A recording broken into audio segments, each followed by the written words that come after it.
Morning students.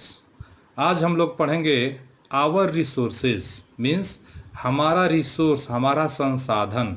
Resource को हिंदी में संसाधन कहते हैं। हमारा क्या रिसोर्सेज है, इसमें हम लोग क्या क्या देखेंगे। रिसोर्सेज एंड देयर इम्पोर्टेंस, मैंने हमारे रिसोर्स का क्या महत्व है हमारे लिए। रिसोर्स प्लानिंग मीन्स रिसोर्स के लिए हम लोग क्या क्या प्लानिंग करते हैं। ठीक। सस्टेनेबल डेवलपमेंट मीन्स ऐसा डेवलपमेंट जिससे किसी को नुकसान नहीं हो, सिर्फ फायदा फायदा ही हो, उसको कहते हैं सस्टेनेबल डेवलपमेंट। देखते हैं रोड बनाने के लिए क्या कर किया जाता है, पेड़ को काट दिया जाता है। तो ऐसा डेवलपमेंट को सस्टेनेबल डेवलपमेंट नहीं कहते हैं। ठीक है। फिर टाइप्स ऑफ रिसोर्सेज, रिसोर्स का कितने प्रकार होते हैं। कंजर्वेशन ऑफ रिसोर्सेज, रिसोर्स को कैसे कंजर्व किया जाए, संरक्षित किया जाए, यही सब पढ़ना है। ठीक। तो शुरुआत करते हैं रिसोर्सेज एंड देयर इम्पोर्टेंस, माने रिसोर्स क्या है और इसका क्या महत्व है। ठीक। तो सबसे पहले यहाँ हम लोग जानने का कोशिश करेंगे कि यह रिसोर्स होता क्या है, किसको रिसोर्स कहेंगे। जैसे देखिए, आज हम लोग अपने गाड़ी वगैरह चलाने के लिए पेट्रोलियम और डीजल का यूज करते हैं ना, पेट्रोल का यूज करते हैं, डीजल का यूज करते हैं, उससे हम गाड़ी चलाते हैं। तो हमारा क्या है, एक संसाधन है कौन, पेट्रोल और डीजल।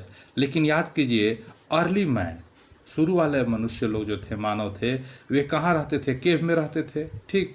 और खाना अपने कैसे, पूरा खाना कैसे खाते थे, तो एनिमल्स फ्लैश से। ठीक। पेड़ पौधों से, फ्रूट्स हो गया है ना, या फिर एनिमल्स का मीट हो गया, उसको खा करके जीवित रहते थे। और घर इनका क्या था, तब पहाड़ का गुफा मीन्स केव्स में रहते थे।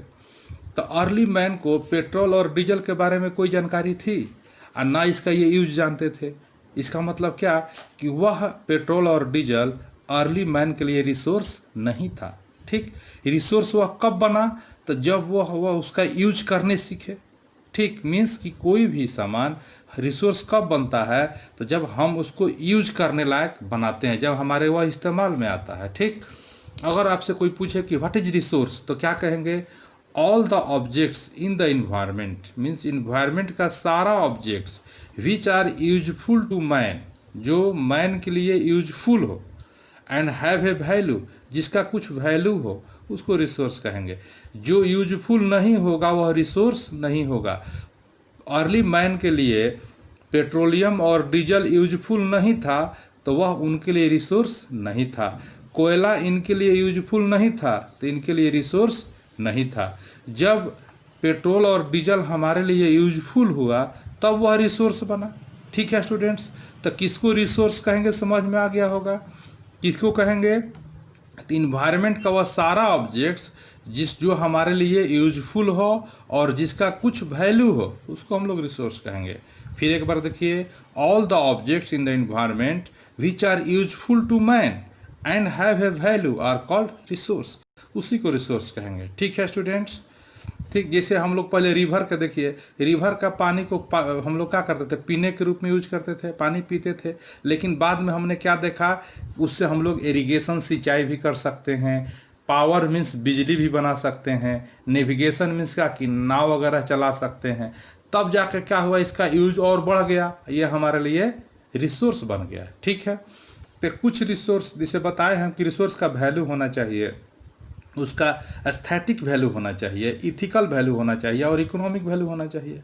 ठीक। लीगल वैल्यू का मतलब क्या हुआ, इसे देखिए, दिल्ली में बहुत प्रदूषण हो रहा था, तो दिल्ली गवर्नमेंट ने क्या किया कि एक क्लीन एयर एक्ट बनाया, साफ वायु का कानून बनाया। तो साफ वायु, साफ हवा कब मिलेगा, जब हवा में प्रदूषण नहीं हो, पॉल्यूशन नहीं हो। ठीक। तो इसके लिए क्या किया कि हर एक व्हीकल्स को पॉल्यूशन सर्टिफिकेट लेना पड़ा। ठीक। This law provides a legal value to air. अब एयर के लिए एक लीगल कानून हो गया, हम सभी लोगों का यह कानून है कि हम लोग साफ हवा लें। ठीक। और व्हीकल्स जो क्या करता था कि एयर को पोल्यूट कर देता था, वायु प्रदूषित कर देता था। ठीक है स्टूडेंट्स। तो ये लीगल वैल्यू क्यों बना, क्योंकि इस पर कानून बन गया। ठीक है। फिर देखिए, aesthetic value, aesthetic value, aesthetic means कि उसका कुछ सौंदर्य, एस्थेटिक मीन्स सौंदर्य होता है, सुंदरता होता है। ठीक। We should preserve the natural beauty of our forest, हमें अपने जंगल का जो नेचुरल ब्यूटी है, जो प्राकृतिक सुंदरता है, उसको बचाना चाहिए। जंगल काटेंगे तो वह सुंदरता खत्म खत्म हो जाती है। देखते हैं कि घर में भी लोग पेड़ पौधा को लगाते हैं, फ्लावर्स लगाते हैं, किस लिए? सुंदर दिखने के लिए। तो हर एक रिसोर्स का कुछ एस्थेटिक वैल्यू होता है। क्लियर है स्टूडेंट्स? ठीक, mountains, rivers and lakes, it is important to make an attempt to give aesthetic value of our natural resources. पहाड़, नदियाँ, पर्वत, मैदान, झील, ये सब क्या करता है? वातावरण को सुंदर बनाता है। तो रिसोर्स का क्या क्या होना चाहिए? एस्थेटिक वैल्यू होना चाहिए, लीगल वैल्यू होना चाहिए, फिर इथिकल वैल्यू, इसको मोरल वैल्यू भी कहते हैं, हिंदी में कहते हैं नैतिक वैल्यू, नैतिक मान। It is associated with moral values, with human conduct and behaviour. मनुष्य का व्यवहार पर यह डिपेंड करता है। ठीक है। Preserving national park, forest resource, not over exploiting natural resources is an ethical value. Means कि हम लोग को नेचुरल रिसोर्स का बहुत अधिक दोहन नहीं करना चाहिए। देखिए, पेड़ से हमको लकड़ी मिलती है, लकड़ी से क्या होता है? दरवाज़ा बनाते हैं, पलंग बनाते हैं, बहुत सारे यूज करते हैं। ठीक, लेकिन इसका ये मतलब नहीं कि सारे पेड़ को काट कर दरवाज़ा बना लें, क्योंकि सारा पेड़ काट लेंगे तो क्या होगा? बहुत बड़ा प्रॉब्लम क्रिएट हो जाएगा, हम लोग को ऑक्सीजन मिलना कम हो जाएगा। ठीक है, बहुत सारा प्रॉब्लम होता है पेड़ काटने से, जिसको हम लोग आगे देखेंगे। तो इथिकल वैल्यू मीन्स हमारा कुछ मोरल वैल्यू भी होना चाहिए रिसोर्स के प्रति, कि रिसोर्स को हम लोग अंधाधुंध दोहन नहीं करें। ठीक है स्टूडेंट्स, आगे देखिए economic value. Economic value, any material used for production has an economic value. कोई भी मटेरियल का एक आर्थिक मान होता है। इकोनॉमिक मीन्स पैसा से रिलेटेड होता है। ठीक है, जैसे road, electricity, better method of agriculture. हम लोग को अच्छे से अगर खेती करना हो तो क्या करना होगा? हमको पैसा खर्च करना होगा। इलेक्ट्रिसिटी के लिए पैसा खर्च करते हैं, रोड पर चलते हैं उसमें भी पैसा खर्च होता है ना, देखते हैं कि रोड टैक्स लगता है। ठीक है स्टूडेंट्स, आगे है importance of technology in the development of resources.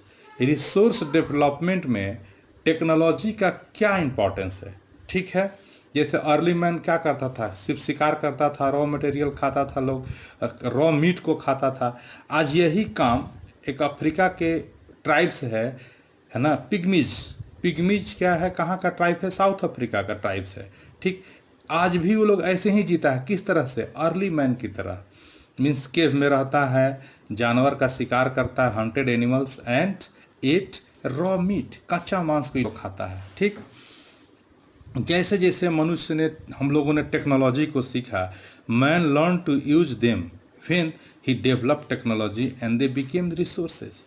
जैसे जैसे हम लोगों ने टेक्नोलॉजी सीखा तो ये सारा वाटर हो गया है ना, ये फॉरेस्ट हो गया, मिनरल्स हो गया, ये सब रिसोर्स बन गया। देखिए, पहले आज लोहरदगा से बॉक्साइट निकलता है, तो ये बॉक्साइट पहले रिसोर्स नहीं था। जब हम लोग बॉक्साइट से एल्युमिनियम निकालने का टेक्नोलॉजी सीख लिए तब यह रिसोर्स बना, उसके पहले ये रिसोर्स नहीं था, हमारे लिए बेकार था बॉक्साइट।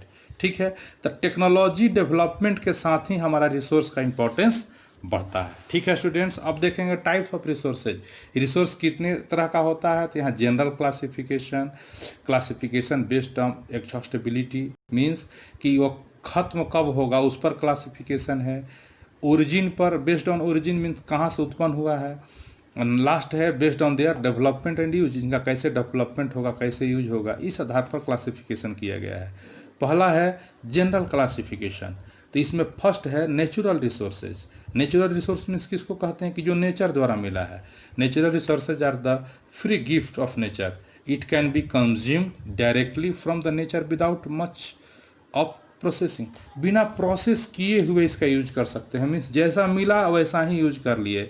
जैसे फॉर एग्जांपल हमारा क्या हो गया? वाटर हो गया, है ना, एयर हो गया। एयर क्या है? जैसा मिलता है एयर में वैसे ही हम लोग, जैसे एटमॉस्फेयर में एयर रहता है हम लोग सांस लेते हैं ना, वैसा ही सांस ले लेते हैं। ठीक, पानी वैसा ही पी लेते हैं, ज़मीन को उसी तरीक़ा से हल्का फुल्का सुधार करके यूज कर लेते हैं। तो ये सब नेचुरल रिसोर्सेज है। ह्यूमन रिसोर्स मीन्स क्या? कि मनुष्य भी एक रिसोर्स है, हम लोग भी रिसोर्स हैं। लेकिन कब? जब हम लोग को टेक्नोलॉजी से डेवलप कर दिया जाए। मतलब क्या? कि जब तक मानव के पास टेक्नोलॉजी नहीं होगा तब तक वह रिसोर्स नहीं बनेगा। The human beings create more resources, it is called human resource development. Means मनुष्य कई तरह का रिसोर्स को डेवलप करता है। ठीक है, उसी को ह्यूमन रिसोर्स डेवलपमेंट कहते हैं। नेक्स्ट है ह्यूमन मेड रिसोर्सेज। जैसे हम लोग ने क्या बनाया? मशीन्स बनाया, बहुत सारा बिल्डिंग्स बनाया, रोड बनाया, है ना, फिर मान लीजिए कि डैम बनाया रिवर पर। ये सब क्या है? ह्यूमन मेड रिसोर्सेज है। जो मनुष्य ने बना करके उसको रिसोर्स में कन्वर्ट किया। रिसोर्स मतलब कि ह्यूमन के यूजफुल के लिए कन्वर्ट किया। ठीक है स्टूडेंट्स। नेक्स्ट है classification based on exhaustibility, means कि कब कौन खत्म होगा कौन नहीं होगा। जैसे रिन्यूएबल रिसोर्सेज मीन्स क्या कि जिसको रिन्यू माने दोबारा हम लोग यूज कर सके, एक बार यूज किए दोबारा यूज होगा। जैसे वाटर, वाटर को हम लोग कई बार यूज करते हैं, ठीक है, तो ये होता है रिन्यूएबल रिसोर्सेज। क्लियर है स्टूडेंट्स। जैसे सोलर एनर्जी क्या है, रिन्यूएबल रिसोर्स। विंड एनर्जी क्या है, रिन्यूएबल रिसोर्सेज है। मीन्स रीन्यू मतलब दोबारा हम लोग उसको यूज कर सकें, वो रिन्यूएबल होता है। ठीक है students. Renewable resources have to be used judiciary to prevent misuse and of the resource and over exploitation. Renewable को हम लोग न्यायपूर्वक माने अच्छा तरीका से सोच समझ कर यूज करना चाहिए, ओवर एक्सप्लॉयटेशन नहीं करना चाहिए। ठीक। Shortage of the fresh air, देखिए आजकल स्वच्छ वायु का शॉर्टेज हो गया है, अच्छा पानी का भी कमी हो गया है। देखते हैं कभी कभी पानी का कमी हो जाता है ना, तो रीज़न क्या है कि हम लोग एयर में लगातार हम लोग क्या करते हैं, एयर को पोल्यूशन करते रहते हैं। ठीक है। ये कैसे रिन्यू होता है, तो साइकिल के जैसे वाटर साइकिल आप जानते हैं, है ना। पेड़ को भी हम लोग काटते हैं लेकिन फिर दोबारा पेड़ लगा करके, है ना, हम लोग फिर उसको वैसा ही बना लेते हैं। तो ये सब क्या है, रिन्यूएबल। दूसरा होता है नॉन रिन्यूएबल, मीन्स दोबारा रिन्यू नहीं किया जा सकता या करने में बहुत लंबा समय लगता है। ठीक। जैसे कोल हो गया, पेट्रोलियम गैस हो गया, है ना, या आपका डीजल्स हो गया। ठीक। ये सब क्या है, नॉन रिन्यूएबल रिसोर्सेज है, क्योंकि इनको बनने में बहुत लंबा समय लगता है। ठीक है। देखिए these are form for a very long period of time. ठीक। जैसे minerals, fossils fuels, coal, petroleum, natural gas, ये सब फॉसिल्स फ्यूल में आता है। कौन कौन, coal, petroleum and natural gas. ठीक। Some of the resources like metals are recyclable, means recyclable means what कि मेटल को हम लोग जैसे मान लीजिए कि लोहा है, तो जो पुराना लोहा है उसको फिर हम लोग रिसाइकल करके नया मेटल बना सकते हैं। जैसे एल्युमिनियम हो गया, कॉपर हो गया, गोल्ड हो गया, सिल्वर हो गया, ये सब रिसाइकल हो सकता है, लेकिन फॉसिल्स फ्यूल्स को रिसाइकल नहीं किया जा सकता है। ठीक है स्टूडेंट्स। अब अगले क्लास में हम लोग देखेंगे क्लासिफिकेशन बेस्ड ऑन ओरिजिन। ठीक है। मिलते हैं अगले क्लास में, तब तक ले बाय।